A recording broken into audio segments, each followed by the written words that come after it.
No, I won't say that anybody hurt anything. You know what I mean? Again, this is a sport where there's going to be things that come up, but I don't think that there's we'll talk about whatever status each player has for the game. Once we're required to, we understand that, but, we were able to function offensively, throw the football, run the football. So that's kind of where everybody's at. When does the game plan get installed and presented to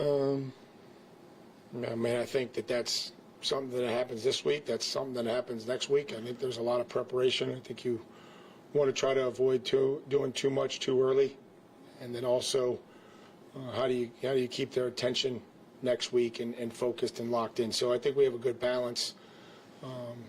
Coaches have been a good resource. Josh has been a good resource. Obviously, he's coached in these with the extended break. So there's just trying to find that sweet spot of doing enough here, but then also, still having stuff out there that will keep them engaged. Mike, how would you describe what Milton and Williams has brought to the program? Well, again, there's a consistency there, and he's a tireless worker. He worked hard. He was here in the off season. I think that makes a difference. And then obviously just the disruption. I know everybody that rushes the passer, they strive for sacks, and certainly our ability to affect the quarterback goes well beyond the sack numbers. You can get a sack that got, Gonzo got a sack. The quarterback ran out of bounds. And so if you just look at that, it can be somewhat misleading. But he certainly has brought some disruption. We talked about that after the Houston game. We talked about that yesterday or a few days ago here about the disruption. And I think he has improved some of his technique in the run game and things that we've talked about. And he's consciously tried to work on that, and I appreciate that. With him, though, when he signs a big contract, I'm sure there's part of your research that says we want to make sure that whenever we give money like that to someone, that they don't change as a result of that money. What gave you the assurance that he was going to? Well, we haven't done a lot of work with him coming out and just knowing who he is as a person, but all his family. I think his parents have been fantastic raising him and his sisters. And when you have good bones, they you could survive a lot. And so there's for a young player to come into a lot of money like that, it is important that they remain grounded and they remain hungry and want to continue to work. And I know that his parents and his family have a lot to do with that. Nah, I haven't thought about that one time. Mike, Drake was very efficient passing the ball in the regular season. Over the last 3 weeks, how much is the passing output a reflection of the defenses and the pass rush that you guys have taken? Yeah, I think that's all combination. I think it all goes into it. And, just the defenses in general, not just the pass rush. And, again, a lot of that stuff is, we'll have to be better. We'll have to be better. We'll have to play one of our best games, if not our best game, against Seattle to stay balanced, to run the football, to use all our complementary passing game and not just turn it into a drop-back passing game, because that's a tough way to live in this league, especially with the players that they have, the games. They're probably the best in the National Football League at running games up front and creating pressure.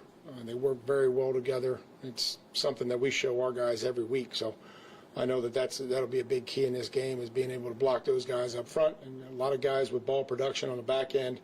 Ernest Jones has 5 interceptions. Kobe Bryant's got 4. A lot of guys get their hands on the football.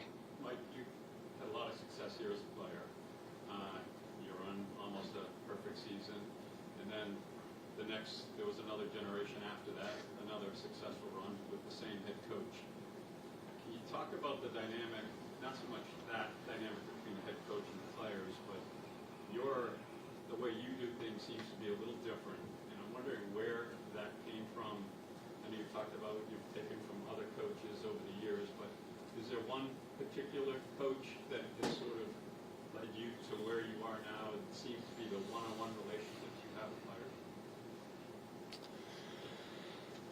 I mean, I think you try to have a core belief in what you do, and I think you try to be consistent with that, but I think you also have to be, authentic. I mean, I think they have to see you be upset, be disappointed, be sad, share personal experiences, and just, again, I talk about how much time we spend together, and so I think it just, it goes all the way back to when, they don't care how much you know until they know how much you care. And so whatever we can do to try to help them off the field, grow as men. I mean, there's a lot of great guys in there that are husbands and fathers, and then they're also great players. So we just try to build the player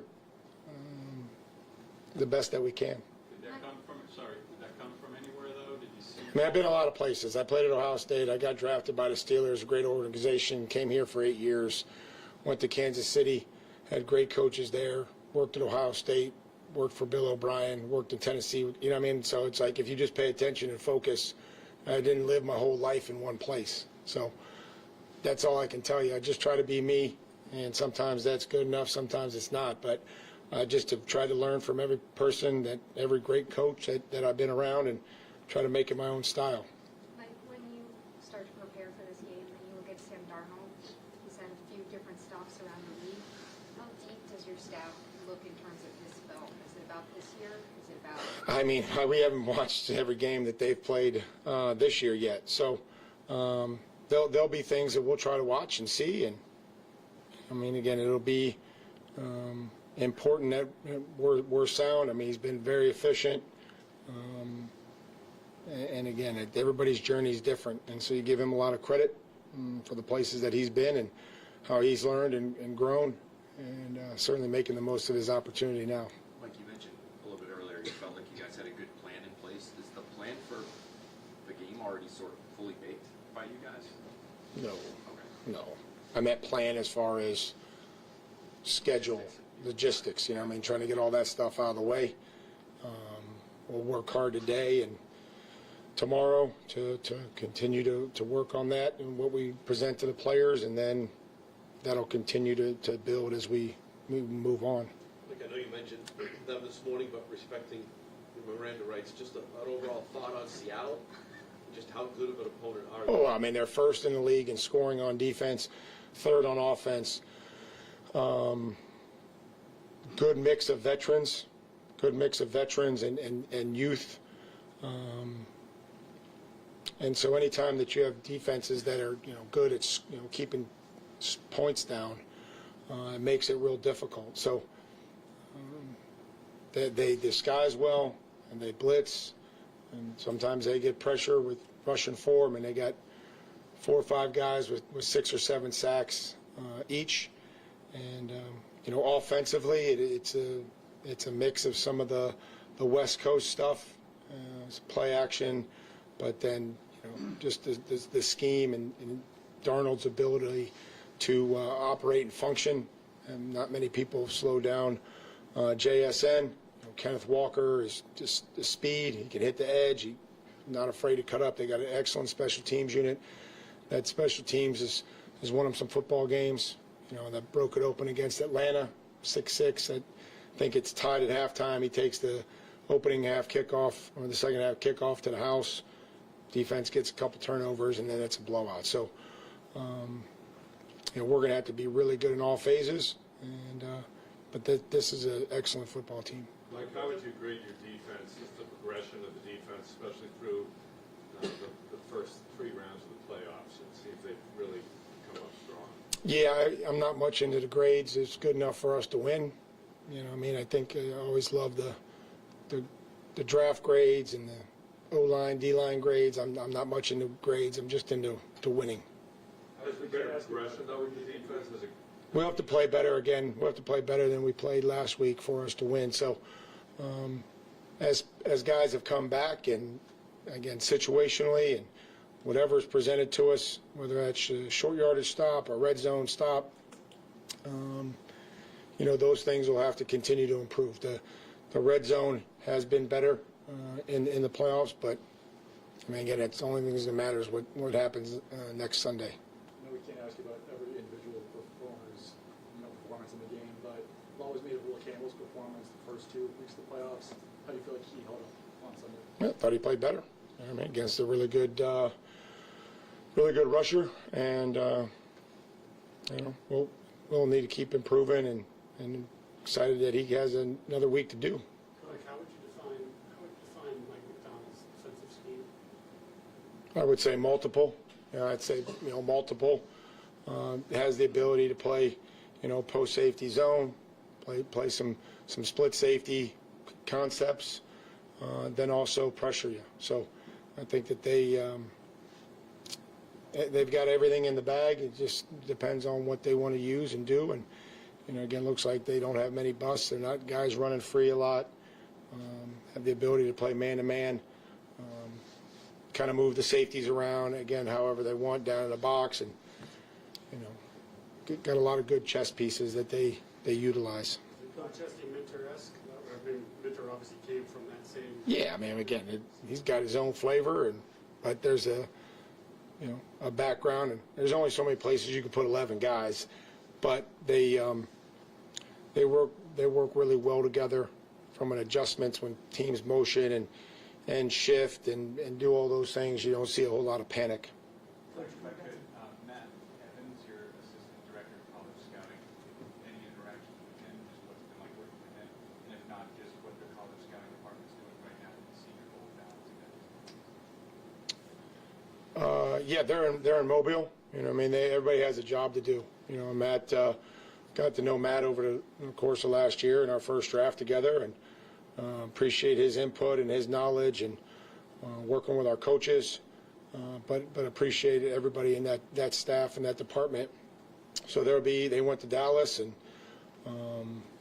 then they go on to Mobile, and they have their responsibility that they have to focus on, which is player evaluation for the draft. So we'll need everybody. They'll have to get us caught up whenever we're finished. Coach, going back to saw him in tush push on Sunday.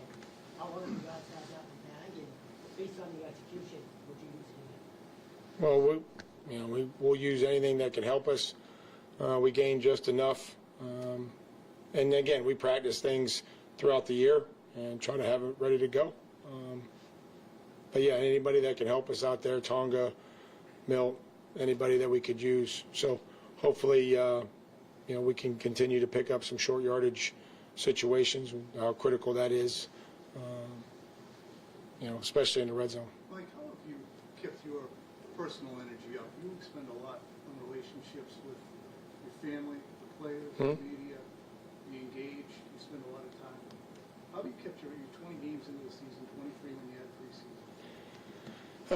I think you just kind of get caught up in this thing and you do what's necessary. I think you kind of just do what you feel like you need to do when you need to do it. And sometimes you got to trick yourself, and sometimes you got to put on a happy face, and sometimes you got to close the door for 15 minutes and not be happy, and then come out and be Johnny Carson. But it does. The more that I'm around the players, I would say the easier that it gets. They have responded to us. They've done everything we've asked them to do, and so that I think being around the players helps. And again, we got a lot more time to spend together this week and then the next week in San Francisco. Thanks, guys.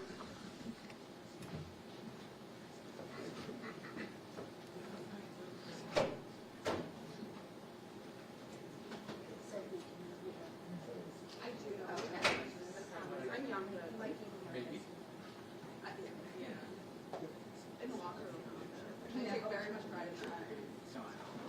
24 really just bumps up with guys.